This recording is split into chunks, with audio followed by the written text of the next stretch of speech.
Hello friends, welcome to my channel. આજે હું બનાવવાની છું કચ્છી દાબેલી। કચ્છી દાબેલી બનાવવા માટે 500 ગ્રામ બટેટા છે, બાફીને છૂંદી નાખ્યા છે, મસાલાવાળી સીંગ છે, દાબેલીનો મસાલો છે, ગ્રીન ચટણી છે, ખજૂર આમલીની ચટણી છે, દાડમના દાણા, ઝીણી સેવ છે, ઝીણા ઝીણા સમારેલા કાંદા છે।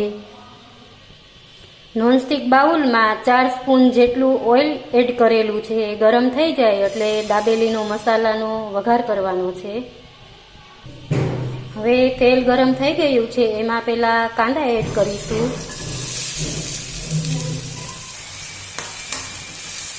કાંદા ચડી જાય પછી દાબેલીનો મસાલો છે એ એડ કરવાનો છે। કાંદા ચડી ગયા છે, હવે મસાલો એડ કરી દઈશું।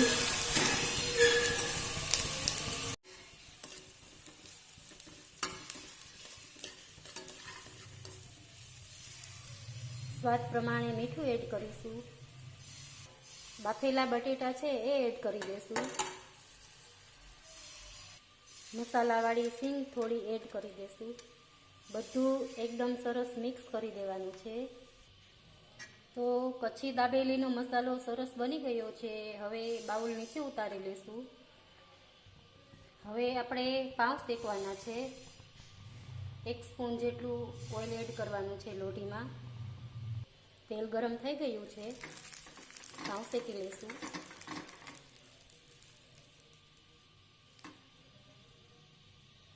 આછા પાતળા શેકવાના છે। હવે પાઉં શેકાઈ ગયું છે, એવી જ રીતે બીજું પાઉં શેકી લઈશું।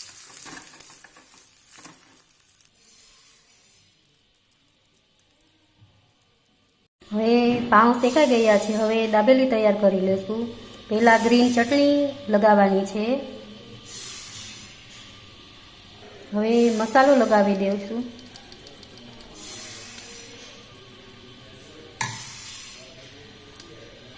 થોડી મસાલાવાળી સીંગ એડ કરીશું। દાડમ એડ કરીશું। થોડા કાંદા એડ કરીશું। ઝીણી સેવ એડ કરીશું।